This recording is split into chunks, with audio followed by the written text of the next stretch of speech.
Top stories. Minister of Water, Irrigation and Energy Seleshi Bekele expresses hope the AU-led negotiation will happen anytime soon.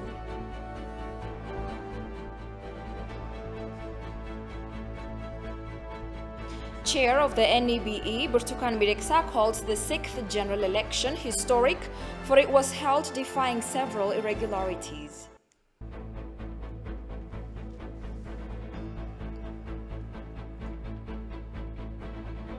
And the African Union AU Commission has condemned the violence in South Africa that has left around 7 dozen people dead.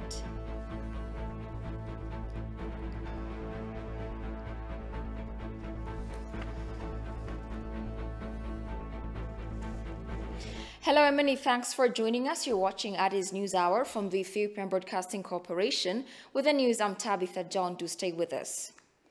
Ministry of Foreign Affairs says Ethiopia will be forced to reconsider its unilateral ceasefire decision as the terrorist Tplf intensifies retaliatory attacks on innocent civilians. Foreign Affairs State Minister Redwan Hussein also criticized the international community and some humanitarian operators for their partisan view to Tplf despite evident provocations. Goshu Melliso has more. The international community has been requesting for the ceasefire and unfettered humanitarian access in Tigray since the law enforcement operation began last November. Following this, the government of Ethiopia has decided unilateral ceasefire and withdrew its troops from Tigray. Ministry of Foreign Affairs State Minister Redwan Hussein in his televised statement said humanitarian operators have been retreating to access aid without checking points and security guard. Various external forces have been accusing Ethiopia uses famine as weapon. They have been also reiterating for ceasefire for humanitarian access and farmers to undertake agricultural activities. Humanitarian actors also asked to access aid without checking points and security. In response to their request and concern, the government decided quickly a ceasefire. We expect the decision was timely for their concern and well-being of the people, but the international community denounced a ceasefire and did not give much emphasis.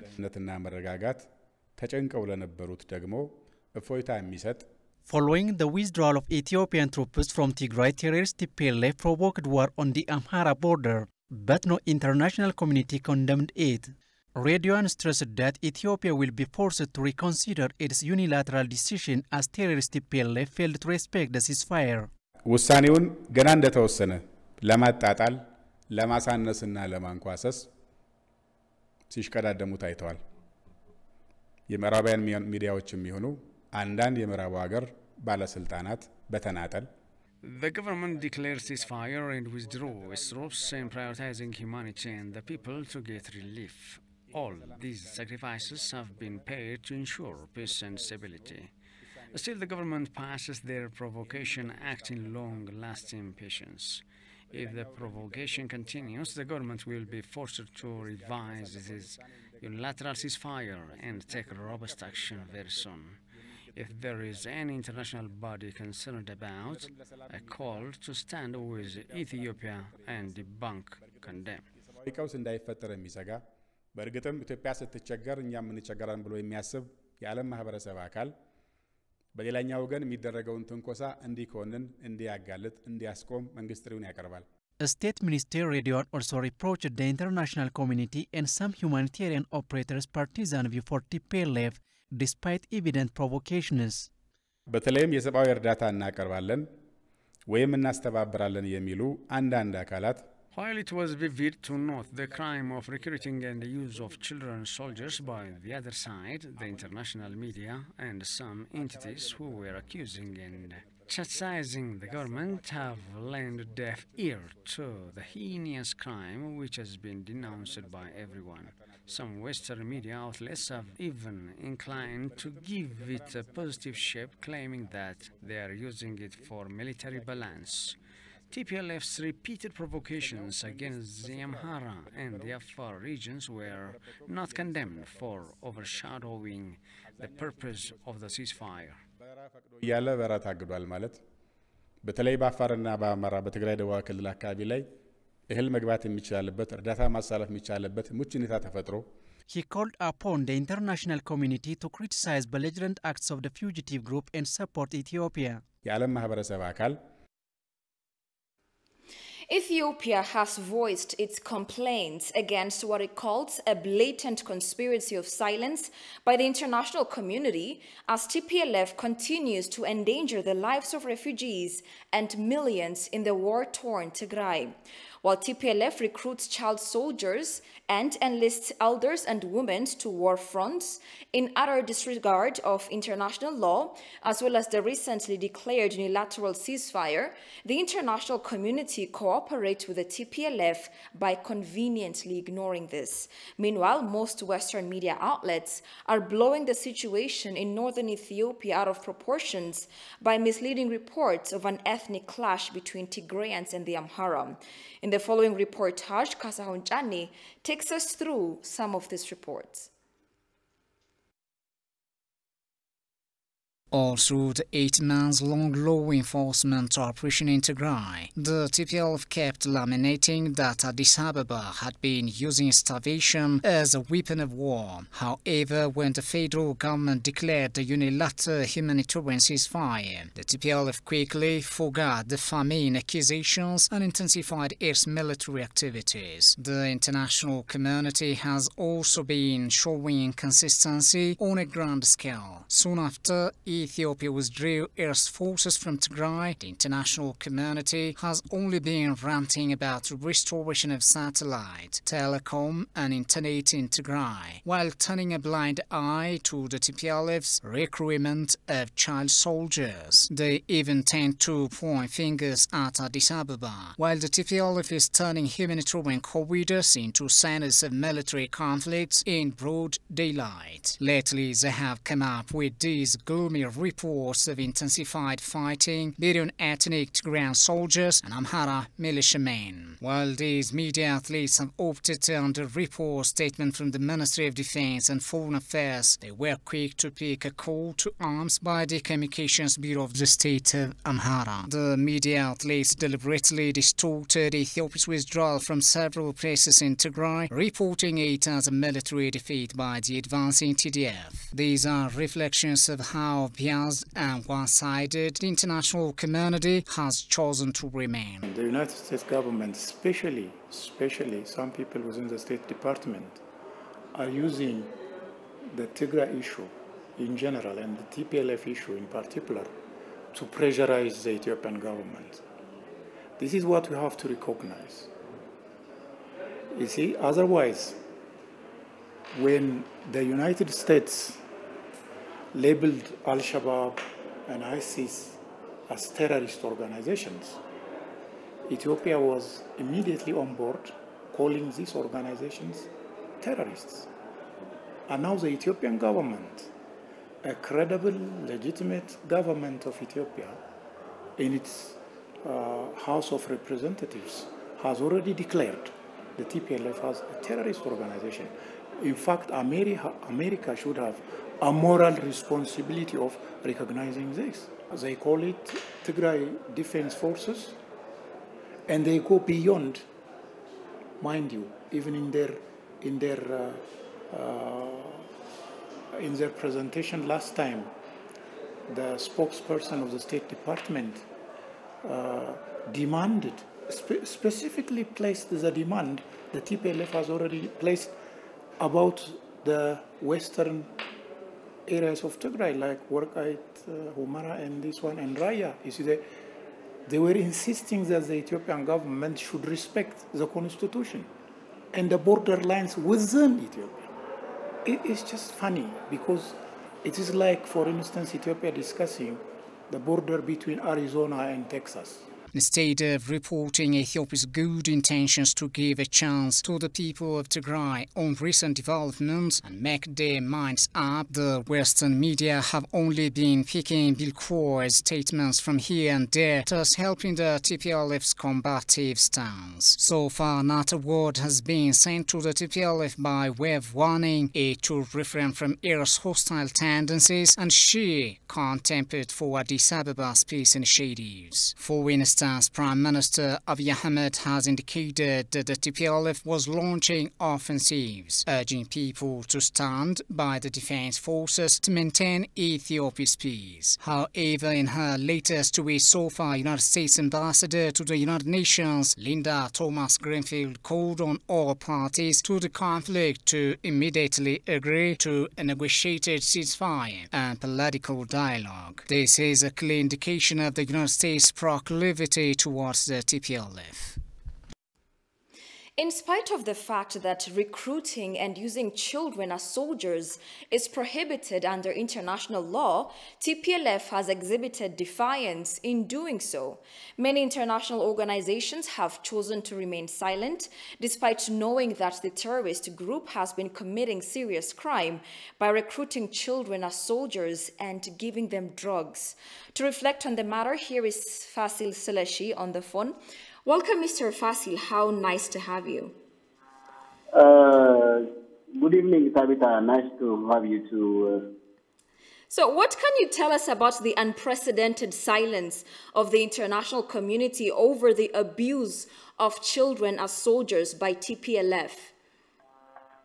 It is quite surprising that the international community has chosen to silence in this regard, despite the dissemination of the clear and unequivocal information of child participation in armed conflict by the armed groups fighting with Ethiopian, Ethiopian Defense Force. Under international law, this is really strictly prohibited and are taken as war crimes by international law. It is that Ethiopia is a signatory to. So can you tell us the international law on the matter? What are the standards set in the law? Well, there are numerous international laws which prohibit the participation of children in armed conflicts. But not only international laws, which are very clear and unequivocal, just like international laws on transboundary water courses, which talks about the principle of equitable and reasonable utilization. We have a clear international law with regard to prohibition of children taking part in armed conflict. Not only international laws, but Ethiopia has, translated those international instruments into domestic laws, starting from the fundamental law of the land, which is the Constitution. For example, Article 9 of the Ethiopian Constitution says all international agreements ratified by Ethiopia are integral parts of the law of the land, as well as Article 13 of the Ethiopian Constitution also speaks about the interpretation of human rights enumerated in the Constitution in light of international law. And when you look at the Article 36 of the Constitution, it talks about the rights of the children, which is, for example, every children has a right to life and not to be subjected to exploitative practices, neither to be required nor permitted to perform work which may be hazardous or harmful to his or her education, health, and well-being, let alone a recruitment of children to participate in armed conflict. They are prohibited from taking part in work which is hazardous to their health and education, as well as to their well-being. And, as per Article 270 of Ethiopian Criminal Code, it talks about crimes committed in violation of international law. One of the laws which is enumerated as war crime is recruiting of children who have not attained the age of 18 years as members of defense forces to take part in armed conflict. It is strictly prohibited and enumerated as war crimes, let alone international instruments. For example, in order to mention international instruments, Ethiopia is a party to, for example, United Nations Children's Child Rights Convention, which Article 38 talks about children participating in armed conflict under the age of 18, optional protocol on the involvement of children in armed conflict, to which Ethiopia is a party to, which was ratified in 2014 May. As well as we have regional instruments to which Ethiopia is a party to. For example, African Charter on the right and welfare of the child, the additional Protocol 1 and 2 of the 1948 Geneva Convention. It talks about laws on armed conflict. Rome Statute of the 1998 of the International Criminal Court, although we are not signatory to this instrument, but it calls one of the main war crimes among the 6 main war crimes is recruiting or enlisting the children in armed conflict is a heinous and serious international war crime, to say a few about this thing, Tabitha. Indeed, Fasil Seleshi, thank you so much for joining us and sharing us your insights on this deeply disturbing matter. Thank you very much for having me, Tabitha. Chair of the National Electoral Board of Ethiopia, Burtukan Mideksa, said the 6th general election went smoothly, irrespective of few irregularities in the process. Briefing various diplomatic communities here today, the board chair branded this round of election historic for being conducted amid complicated situations in the country. Alula Teklamariam reports. Ethiopia conducted its 6th general election on June 21st for seats of House of People's Representative and Regional Cities Council. The election process was accompanied by a large number of voters' registration with 52 political parties and over 670 constituency offices. The government of Ethiopia allocated more than $9 million and of course different international development partners like the UNDP and the USAID funded the process. The National Election Board of Ethiopia thus disclosed results of the 6th general election last week. Accordingly, the ruling Prosperity Party was declared the winner of the election. Briefing various diplomatic communities Thursday, Chair of the Election Board, Burtukan Mideksa, highlighted the entire process of the election. Those operational changes, legal changes and procedural changes we introduced, it boosted transparency, it boosted accountability, with that we wanted to have as an institution. Of course, we learned a lot from the process as well. Everything was not such positive. And the other thing, we achieved in this process is, the participation level, especially the participation of civil society in this general election is unprecedented, I could say. Burtukan also cited some of the challenges and success stories of the election. The other political dynamics in the country brought so many challenges, including security problems, political fragmentation, and that kind of serious problem which affects the electoral process, as I can say. There was an issue of being, lack of experience, lack of capacity in our poll workers, skill set. That was a challenge, I can say.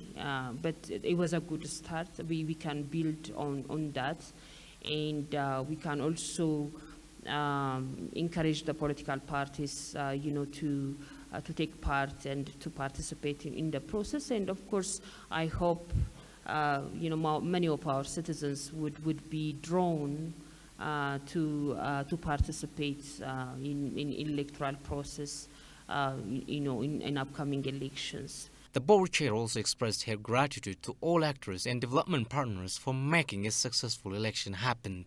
She branded this round of election a historic for being conducted amid complicated situations in the country, despite some irregularities. Actually, at times, it was easier for the international to get accreditation than for civil society actors. But this time around, about 40,000 local observers were able to check us and to see the process. And as I said, I can say the same about political parties and media outlets and other stakeholders. It is to be recalled that the ruling Prosperity Party won 410 cities out of the 484 contested in the House of People's Representative. For thousands of years, the peoples of the Horn of Africa have revered the mighty Nile. its spiritual significance to these lands has been enshrined in poetry, music, and spoken word for time immemorial. And in a land that is holy to Christians and Muslims and followers of many faiths, these waters hold a place in the hearts of millions of Africans. And in all this time, the waters have flowed with only a dream of being able to harness and help bring millions of women, children, and men out from darkness. Today, a new dawn is upon us, when a continent can rejoice in unison. The grand Ethiopian Renaissance Dam stands as a beacon of hope for all Africans. The use of a hydroelectric dam which does not consume the water, but rather allows it to continue its flow to our brothers and sisters in Sudan and Egypt, will finally allow the lights to turn on in all of the African Nile Basin countries. Since the dawn of time, Ethiopia, who contributes 80% plus of the waters, has used 0%. Today, more than 60% of Ethiopians do not have access to basic electricity. Ethiopia has watched as her soil and minerals be swept away to irrigate the cotton farms of Egypt, while her mothers still carry firewood upon their backs and sit in darkness. The time for a fair and equitable share of the Nile is now. The time for all 11 African nations who feed the Nile to share in its life-giving potential is now. This is truly a dam of inclusivity, of kindness, and of shared prosperity. Light, energy, education, food security, and a chance for prosperity for millions. This is Africa's dam. This is our dam. This is my dam. Welcome back. You're watching Addis News Hour. Minister of Water, Irrigation and Energy, Sileshi Bekele, expresses hope that Ethiopia, Sudan and Egypt will reach an agreement soon through the AU-led negotiations. Talking to ETV English, the minister said his government is expecting the AU chair to summon the three countries to resume talks anytime soon. Solomon Danya reports. Though it was in the best interest of Egypt and Sudan to take the issue of the GERD to the UN Security Council, people who closely followed the deliberation of the Council came into a conclusion that the platform was an opportunity to Ethiopia to clarify confusions about its mega dam. Minister of Water, Irrigation and Energy, Sileshi Bekele, who made a compelling speech on the session of the Council, believes that Ethiopia has made its point during the session to let members of the Council know the truth. The minister has also expressed hope that the three countries will strike a deal through AU-led negotiations. The issue is not really a security threat, it's a water resource development project that is hugely beneficial for the downstream countries as well. It doesn't cause any harm, any threat. So we went there and explained that. I think most of the Security Council members have understood that, the situation. So the core of the issue is that by subsidiarity principle, this thing should be handled at African Union level, if at all. If it is above the three countries, African Union should facilitate. We used to facilitate ourselves, by rotating chair. Now, African Union can facilitate, and we continue negotiation and finalize negotiation as soon as possible. Ethiopia is always ready and appearing to every meeting with alternative proposals. Following the UNSC session, the two riparian countries have shown a tendency to come back to the negotiation table under the chairmanship of the African Union, said Sileshi, adding that his country is waiting for a call from the AU chair to resume talks. At the end of the day, what I heard from the statements, to go back to the African Union. So that's what we are trying to do. We expect that the AU chair will call the three parties and restart the negotiation in good faith. Good faith negotiation is the only way out for this problem. Things are now becoming clear that the AU-led negotiation is the best way to break the deadlock between the three countries. Egypt Independent Wednesday reported that the US believes the African Union is the most appropriate institution to deal with the GERD crisis, quoting Samuel Warburg, regional spokesman for the US State Department, as saying, Diplomatic activities pertaining to the Grand Ethiopian Renaissance Dam GERD should focus on African countries more. Political science and international relations professor Jacob Arsano told ENA that Ethiopia is working to utilize its water resources based on knowledge and skill. The country is also doing its part to change the centuries-old unfair use of the Nile water resources, he added, noting Ethiopia's firm position on seeking African solutions to African problems. He recalled that Egypt and Sudan had, on the other hand, tried to take the issue of the GERD to impertinent countries.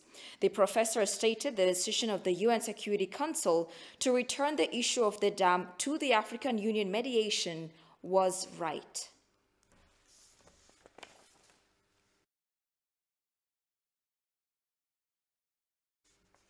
UNESCO International Water Cooperation Chair, Professor Ashok Swain, said the Grand Ethiopian Renaissance Dam GERD has been dramatically changing the dominant narrative to become the upstream mega hydropower project in the history of the Nile River. In an exclusive interview with ENA, Professor Swain said construction of the dam has enabled Ethiopia to become a legitimate party to the basin as well as to the negotiation process. The professor who said this has been closely following the Nile basin for close to 30 years. He highlighted the biggest achievement of the Grand Renaissance Dam has been to ensure Ethiopia as a rightful country on the Nile basin. Actually, Ethiopia is always a rightful riparian country. This has to be accepted by Sudan and Egypt as a determinant riparian country.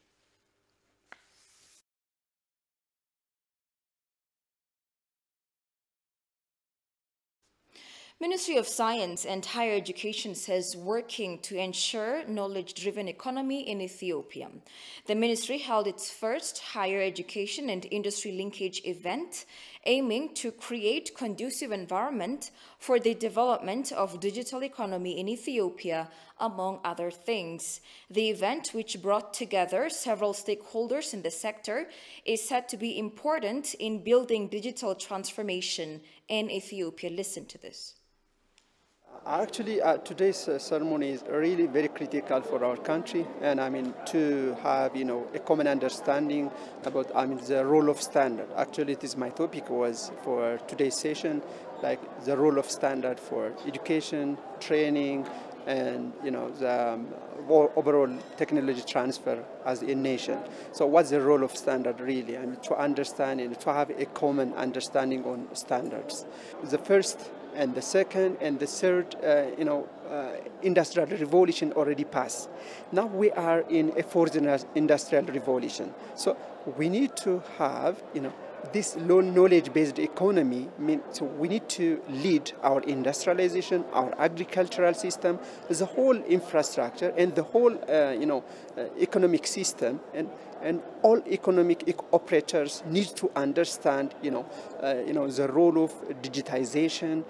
This is, the timely, topic that we need to understand and we need to discuss. It was also mentioned during the event that a national transformation agenda has been formulated to bring about sustainable development in Ethiopia. Agriculture, manufacturing, and transport sectors will be focus areas of engagement according to the development plan. The importance of linking science, innovation, and technology with finance, economy, and job creation was also underlined during the event. Yeah, the whole idea of the motto for this conference, knowledge-driven economy. Economies evolve and they grow, but they don't grow on their own, and there has to be an engine behind them driving this whole economy. And we believe discoveries in sciences and new systems and methods that come from technology, innovative things, as we've seen it in other countries, drives the true economy. The service economy grew out of the technology in recent years. So we're very cognizant of what the West is doing, the United States. I happen to have come from the United States. And we know what benefit science discoveries bring. And all of our utilities and all that we use, practical things, are all products of research and technology. So we think, instead of becoming only consumers of benefits that come from other countries, that we also have the know-how and we have the skills and the ability and the human resources, really, to be able to contribute not only to ourselves, even to the global development.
ልክ እዚህ ሰዎች ሲደርሱ ጦርነትን ያሸነፈ ያህል ነው ስሜት የሚሰማቸው በጣም በከፍተኛ ሁኔታ ድከሙ ምኑም ረስተውት ያሸናፊነት ስሜት የሚሰማቸው ቦታ ነው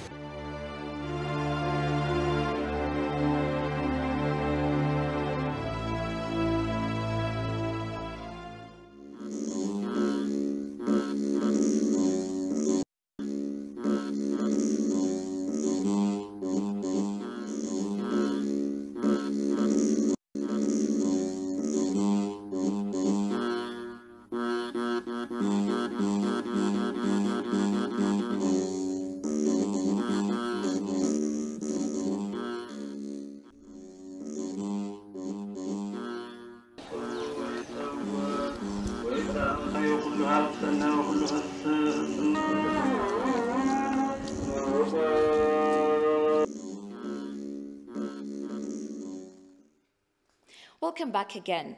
Ethiopian ambassador to Djibouti, Birhanu Tsaggaye, has received a courtesy visit from his U.S. counterpart, Jonathan Pratt, at his office on Wednesday. During the discussions, Ambassador Birhanu, recalling the declaration of the unilateral ceasefire, noted that it was meticulously studied in advance and executed with the understanding that the people in Tigray region should use the farming season undisturbed. Sadly, the Tplf has continued retaliatory brutal killings and brought obstacles to efforts to bringing normalcy to the region.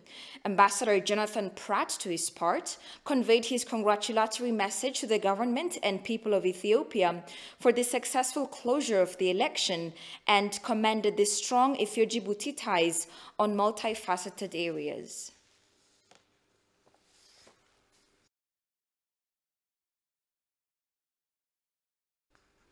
The Portuguese former diplomat Ana Gomes has denounced the brutality of the terrorist Tplf, describing it as terrible.